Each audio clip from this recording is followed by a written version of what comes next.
Telugu film federation కూడా సంచలనమైన నిర్ణయం తీసుకుంది. ఒకవైపు టాలీవుడ్ అంతా కూడా షూటింగ్ బంద్ చేస్తున్న పరిస్థితి కనిపిస్తుంది. మనం అన్నపూర్ణ స్టూడియోస్ వద్ద అయితే ఉన్నాము. వేతనాలు 30% పెంచిన వాళ్ళకే మేము షూటింగ్‌లు చేస్తామంటూ కూడా ఫెడరేషన్ నాయకులందరూ కూడా వెల్లడించిన పరిస్థితి. అదే కాకుండా పెంచిన వేతనాలంతా కూడా డే టు డే పే చేయాలంటూ కూడా డిమాండ్ చేస్తున్న పరిస్థితి.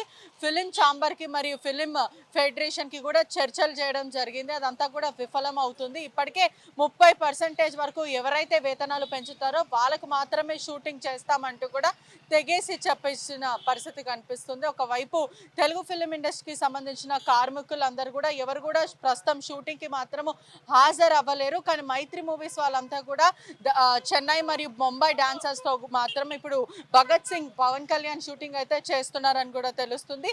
ఈరోజు పవన్ కళ్యాణ్ కూడా షూటింగ్‌కి హాజరయ్యారని కూడా తెలుస్తుంది. మరి ఈ విషయం పవన్ కళ్యాణ్‌కి తెలుసా? తెలీదా? అనేది కూడా క్వెషన్ మార్క్‌గా మారింది. కానీ తెలుగు ఫిల్మ్ ఇండస్ట్రీకి సంబంధించిన వర్కర్స్ అందరూ కూడా 30% వరకు వేతనాలు పెంచాలి ఖచ్చితంగా అంటూ కూడా తెగేసి చెప్పారు. ఎవరైనా సరే ప్రొడ్యూసర్స్ ఎవరైతే మాకు 30% వరకు వేతనాలు ఇస్తారో వాళ్ళకి మాత్రమే మేము షూటింగ్ చేస్తామంటూ కూడా టాలీవుడ్ అంతా కూడా ఏకమై మాట్లాడుతున్న పరిస్థితి.